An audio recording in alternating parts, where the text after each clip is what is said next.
Here is square number 5, Cherry Blossoms, the next design in a Voyage East knit-along. In this video, we will discuss the basic rules of reading color charts, as well as show you various techniques and tools to make it easier to read the charts. First, a bit about graph paper. All of the charts in this knit-along were drawn using square 10 to the inch graph paper. Each square represents one stitch, and each line of squares represents one row.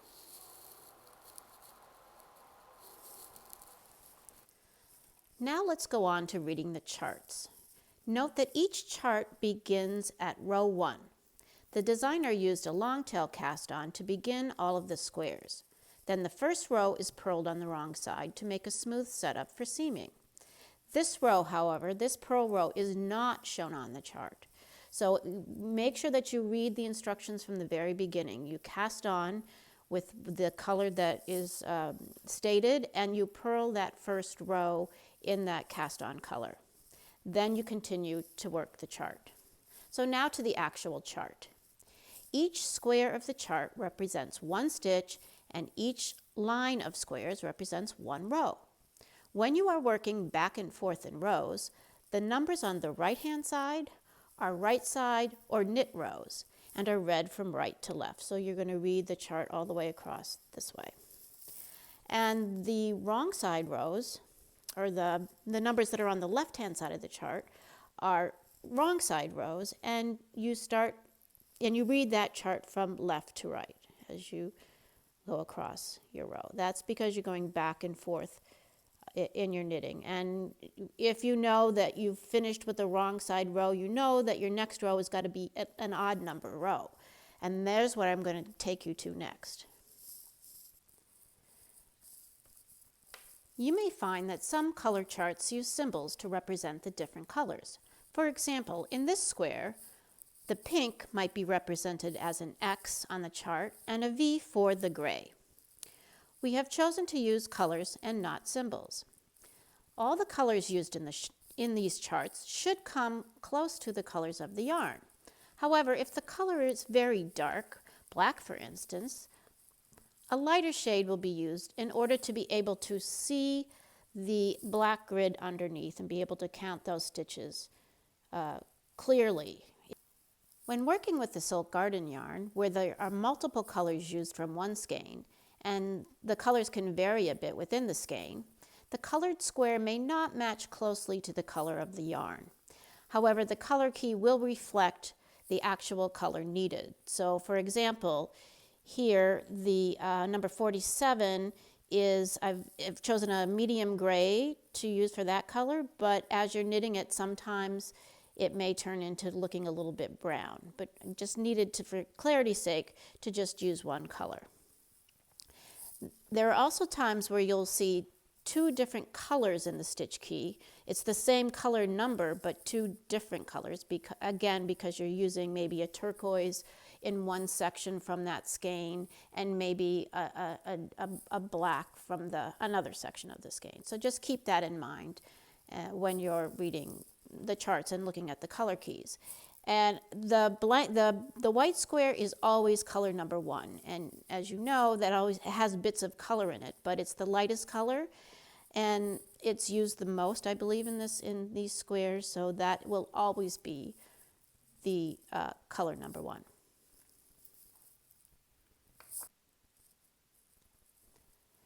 When working from charts, it can be easy to lose your place, and there are several ways to avoid this. It's a good idea to make a copy of the chart and enlarge it for easier reading. You can highlight each row as you finish it, and you can also check off or put a little dot next to each row after you've worked it. And that way, if you put your knitting down, when you come back to it later, you will know the last row you worked. So here I have both highlighted and put dots next to the rows that I've worked already, which are rows 1 through 4, so I know my next row is the row 5, a right side row working this way, and once I finish it, I just take my highlighter and draw that line across in the yellow, and you know that row's worked. Instead of using a highlighter pen, you can also use something called highlighter tape. It comes in different colors, and my suggestion would be to use a color separate from any of the colors in the chart. It would just make it easier to read from. So now I will demonstrate how to use the tape.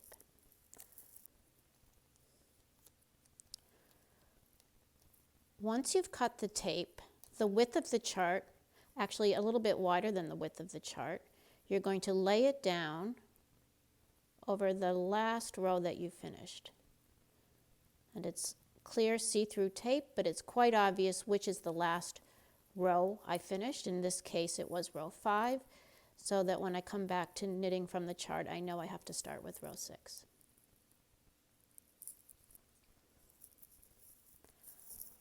Another useful accessory is a magnet board and a magnet strip. To use it, you take your chart and place it on top of the board, and then you place your magnet strip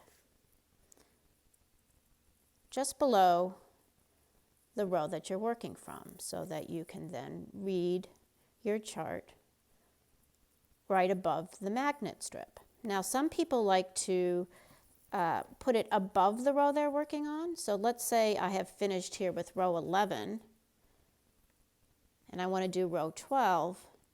Some people like to put it right above the row that you're working so that you can see all that you've done so far.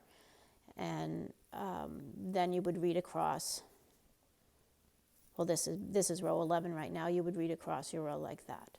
So it's really up to you whichever way you want to put it above or below the row that you're working on. But what's also really cool about this is it keeps your paper in place. It's not going to slip and fall. So when you're moving it, the paper is not going to be moving it because the magnet is holding it firmly in place. I love this tool, and I think this is is a great item to have in your knitting supplies.